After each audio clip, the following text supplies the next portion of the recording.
What's up, everybody? I hope everyone's having a great day, and thank you for tuning into a new episode of the Sports Raid. Before we get started, I just wanted to talk to you a little bit about one of our sponsors, BLK Water.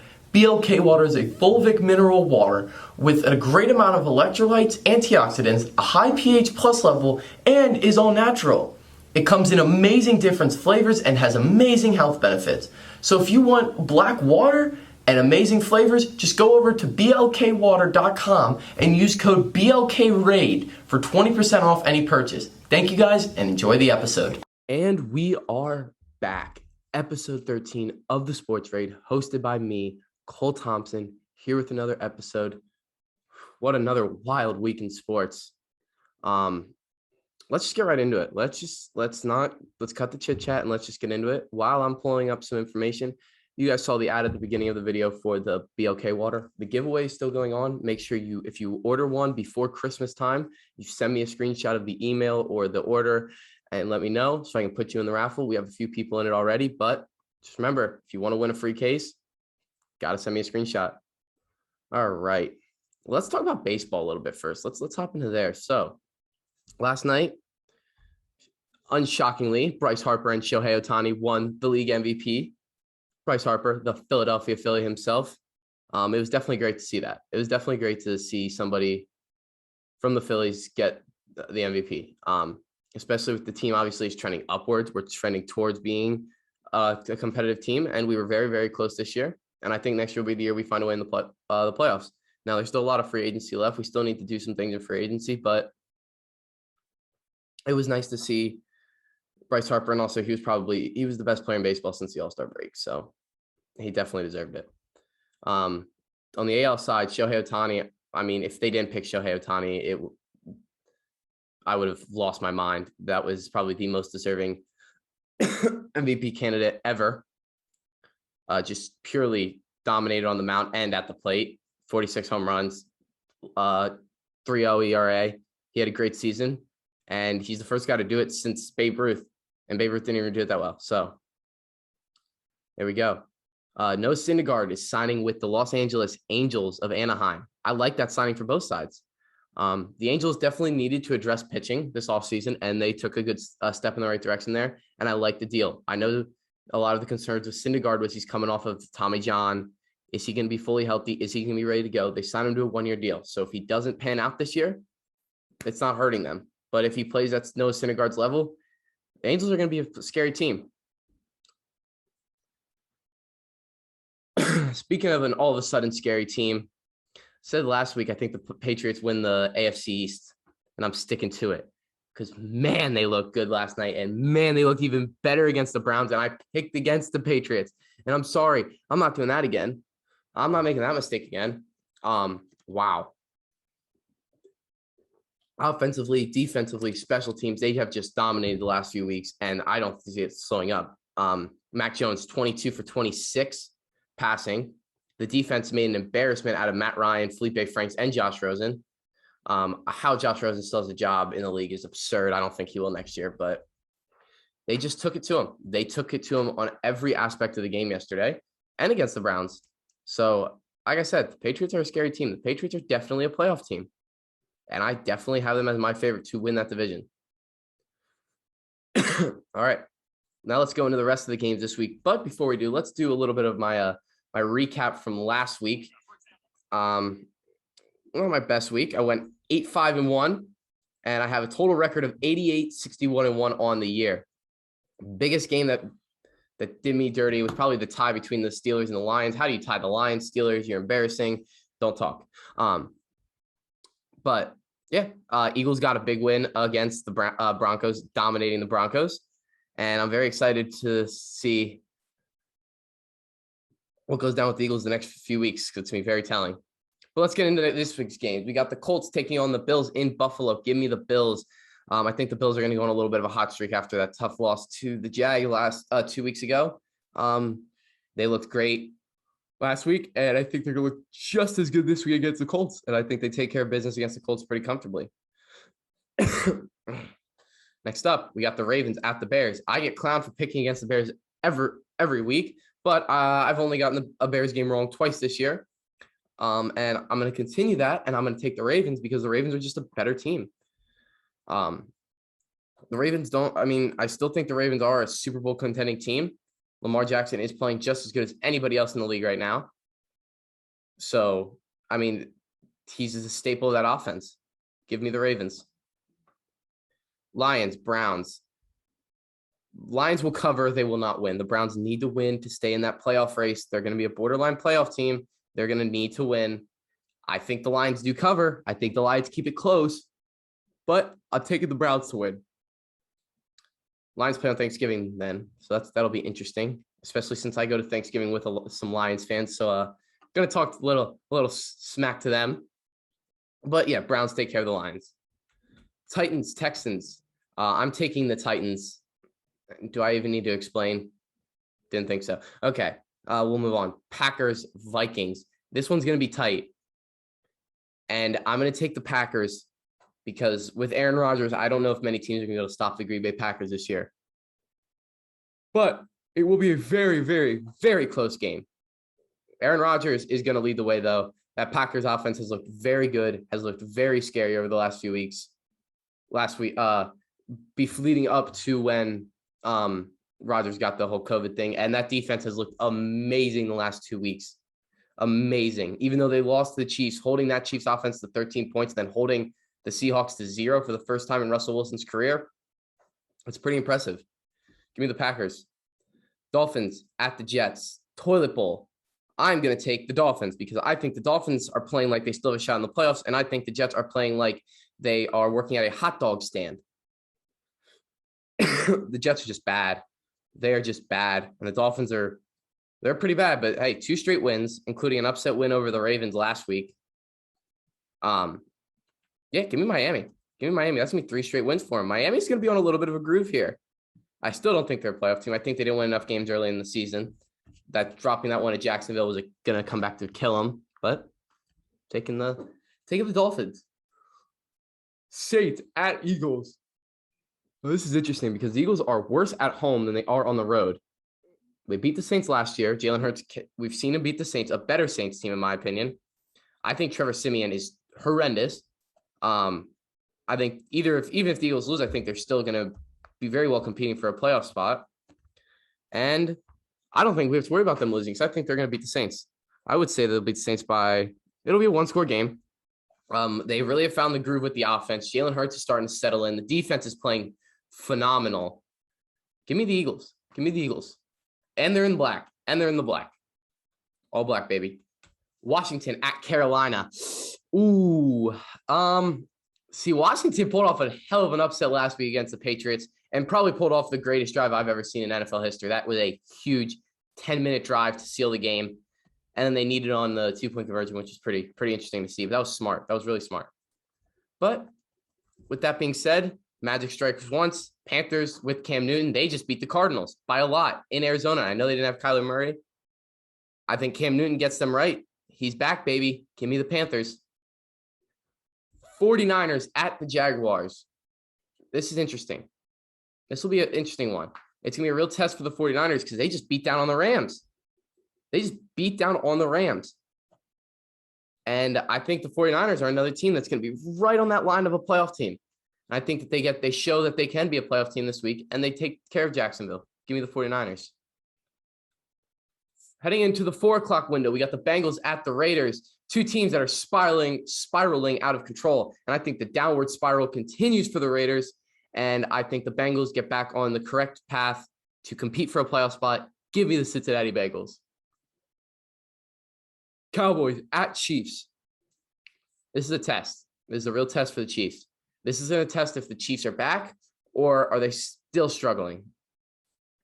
Because they're playing a very good Cowboys team, a Cowboys team that we know I've been saying all year is going to probably walk away with this division title. With that being said, I do think the Chiefs are back in Arrowhead, a 4:00 game. It's going to be a cold one. It looks like. I'm taking the Chiefs. I'm taking Patrick Mahomes and the Chiefs. Their offense is back. They're back to normal. Give me the Kansas City Chiefs. Next up, Cardinals at the Seahawks. Kyler Murray should be back this week. DeAndre Hopkins should be back this week. They're undefeated on the road Russell Wilson's back. They did not look good last week. It's hard to pick against a healthy Cardinals team, as I think a healthy Cardinals team is the best team in the league. They still have the league leading MVP candidate in Kyler Murray. I'm going to take the Arizona Cardinals. So, Sunday Night Football, the Pittsburgh Steelers at the Los Angeles Chargers. Even if Big Ben plays, I still think the Chargers smack them around because the Steelers looked bad last week. And I know they didn't have Big Ben, but Big Ben has not looked all that impressive. And the Chargers are a very good team. I think the Chargers are going to, once again, they're another team that's going to be right on the edge of that postseason. And I think they find a way in. And I think that they show that this week as they will take down the Pittsburgh Steelers. Give me the Los Angeles Chargers. Monday Night Football, Giants at the Buccaneers. I'm taking the Bucs because I still think the Bucs they're the Tampa Bay Buccaneers. Brady's not losing 3 in a row. The fact he lost 2 in a row is absurd. He's not losing 3 in a row. If the Giants win, I don't even know what I'll do. That'll be absurd. I'll go insane. I won't be happy either because now then the Giants are going to be in playoff contention just like the Eagles, and I don't want that. Less teams, get away. But yeah, Bucs. You can't bet against Brady too many times. Give me the Bucs. And then the Broncos and Rams are on buys. So let me give you what I think will be what my predictions are, my playoff predictions the rest of the way. So we'll start with the AFC. Number 1 seed, give me the Titans. They've been playing like the best team in football, other than maybe the Cardinals. Even without Kyler Murray. Ryan Tannehill, I have something I'll add about Ryan Tannehill a little bit later, but I'm taking the Titans as the 1. Number 2, I'm going to go with the Ravens. I think the Ravens are in a prime position to walk away with this division. With everybody seems to be struggling. And I know they did just lose. But everyone's been struggling in that division. So I'm just going to go with the best team in that division. I'm going to take the Ravens. And number 3, I got the Kansas City Chiefs. I think the Chiefs are going to go on a hot streak here. I think the Chiefs are going to go on a hot streak and only drop 1 or 2 more games the rest of the way. And I think that they show what they got. And I think they'll win that division and they'll be the 3 seed. The number 4 seed, I have the New England Patriots. And the reason is because I see the Patriots dropping 2 games the rest of the way. And one of them is to the Bills, but I still think they find a way to grab that 4 seed. And it'll be cool to see them match up against number 5 seed, the Buffalo Bills. I still think the Bills and Patriots are about just as good as each other. And I think that they're going to have a very, very, very fun game in that first round of the playoffs. So they'll have a little rubber match there to decide who is the ultimate winner. So I will take the Buffalo Bills. At my 6, I have the Los Angeles Chargers. That offense, when they run that offense right, when they can beat anybody. We've seen it. We've seen them win a lot of games against some tough teams. We've also seen them lose some games against some tough teams. But I still think the Chargers find their way in as the 6th seed. And the number 7 spot in the playoffs will go to the Cleveland Browns. I think the Browns are still the 2nd best team in that division. I think they take care of the Bengals in I know they'll take care of the Bengals at least once. I know they'll beat the Steelers the 2nd time. I mean, they looked good 2 weeks ago against the Bengals. Oh no, they played the Bengals again. Yeah, Sarah did. Yeah, I think they sweep the Bengals. They'll end up splitting with the Steelers. They'll take 1 from the Ravens. Give me the Browns. Give me the Browns at 7. So everybody's favorite show, the Sports Raid, everybody's favorite segment, the MVP talks. So now it's time to give you my top 5 MVP candidates, starting with number 5. He has emerged out of the dust of hell, or I wouldn't say hell, but just emerged out of the dust. Give me Ryan Tannehill, because the way he's played the last 2 weeks, absolutely deserves to be in this top 5 conversation for MVP candidates, because they've lost their focal point of their offense, probably arguably the most dominant player in football, and he is still rolling, and he still just beat the Rams, and he beat the Saints. Give me Ryan Tannehill. Number 4, Dakota Prescott. I don't want to put him there, but he's got to be up there. I mean, he just laid a smackdown on a hot Falcons team. You know, I just realized I never gave my NFC predictions. All right, we'll go to my NFC playoff predictions after this because I just completely glanced over that. But against what was a hot Falcons team, put the beat down on them. Dan Quinn has that defense in a very good spot. And I think that's helped Prescott. And I think that's allowed Prescott to get those extra possessions. I think they just had a rough game last week or the week against the Broncos. So they bounced back this week. Prescott's been playing well most throughout the most of the season. He's number 4. Number 3 is Lamar Jackson. I love Lamar Jackson. He's the most dynamic quarterback in the entire NFL. Nobody can run the ball as well as him, and he can throw the ball pretty well too. Anyone who thinks Lamar Jackson's just a running back is a moron. So Lamar Jackson's my number 3. Number 2 and number 1, I'm not even going to go into detail because I've gone into a million details on why. Tom Brady, number 2, Kyler Murray, number 1. Like if you haven't seen what I think of those two guys and why I think that those are the clear-cut top MVP candidates right now, go watch an old episode because, man, those guys have been playing great. All right, now my NFC playoff predictions. Number 1 seed, give me the Green Bay Packers.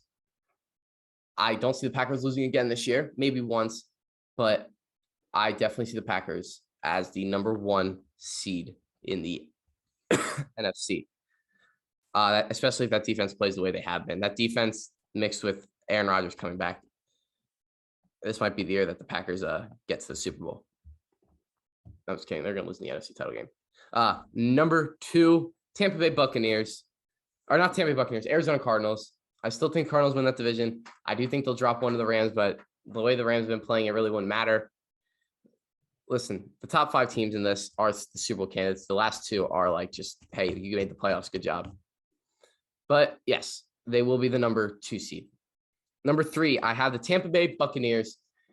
Listen, I know they have had struggles the last few weeks, but they are still Tom Brady. It is still that robotic offense of monsters. It's still insane. I'm going to take the Bucs as my number 3 seed. Number 4, Dallas Cowboys, because I think the Cowboys will drop a game or 2.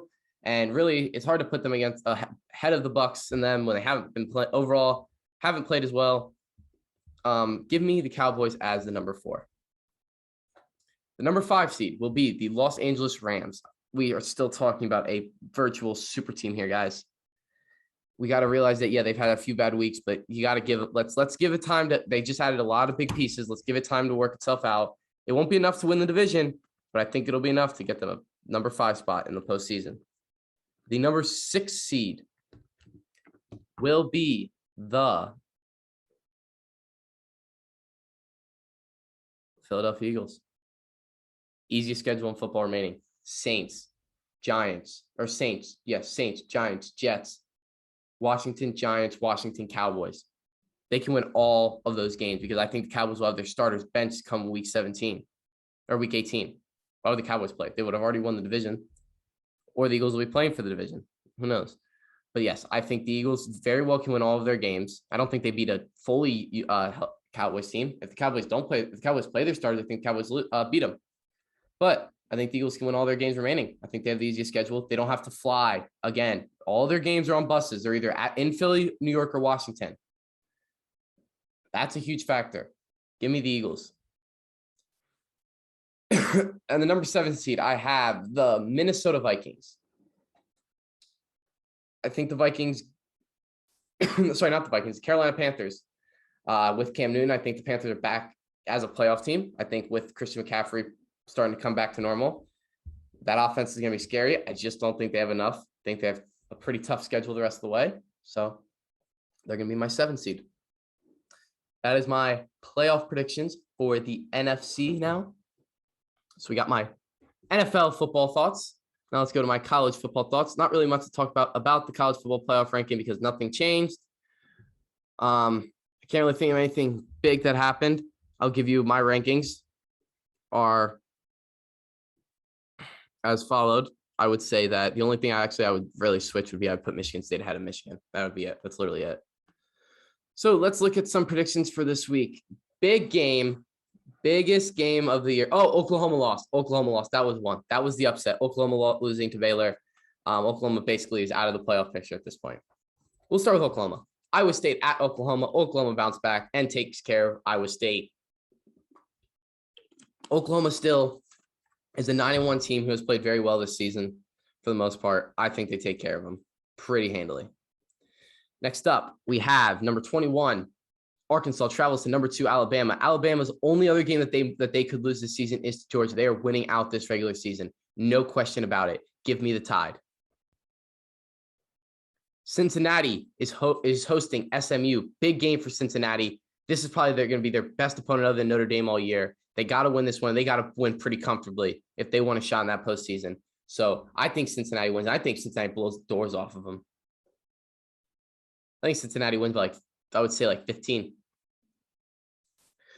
Another ranked matchup, our 4th game on the slate. Oregon, number 3, traveling to number 23, Utah. Oregon's another one I think has a cakewalk to the Pac-12 title and really a cakewalk to the playoffs. I mean, nobody's stopping Oregon. Nobody's going to stop the Ducks. Give me the Ducks.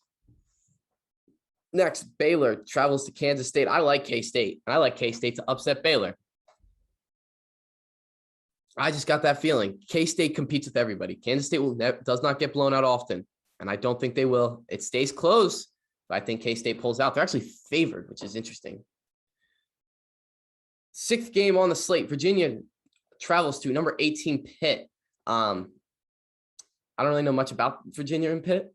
I don't like Pitt, but I think Pitt takes the victory this week. I think Pitt probably wins that ACC. Give me Pitt. 7th game on the agenda is Illinois traveling to number 17, Iowa. Iowa's going to win. I mean, does it really matter? No, but Iowa's going to win. There's not really much to talk about. I was just a better team. And to wrap it up, the game of the week, number 7, Michigan State, number 4, Ohio State. Ohio State is favored by almost 20 points. This is the big one because this is going to be a very big factor on who makes that college football playoff.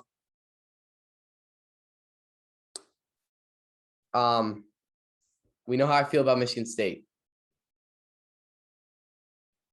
Michigan State is going to upset Ohio State this weekend in Columbus. Guaranteed. 100%. No questions asked. Lock it in. They're going to upset Ohio State. And if they don't, I will publicly apologize to the Buckeyes for doubting them this season. I will come on with some sort of Ohio State apparel at some point this season. Probably at some point, I will come on with Ohio State apparel, and I will apologize to Ohio State publicly for the world to see. If Michigan State does not beat Ohio State this weekend, I know Michigan State will. That's done. It's over. Big 8, my picks for this week, done. Well, I know this was a shorter episode. I kind of had to rush it. I only had this room for a little bit today, but we are getting back to the basement studio next week. And then we'll be back here for an episode or 2. And then we'll be back for about a month and a half, 2 months of the basement studio, where obviously I have unlimited time there. I have more resources. It's a nicer setup. Hopefully I have the camera battery or charger by then. We'll figure that out. But for now, thank you guys for watching this short episode of the Sports Raid. I got to make sure I go get my schoolwork done so I don't fail college and I get a GPA so my dad is happy and proud of me. Love you, Dad. All right. Thank you guys. Have a great day.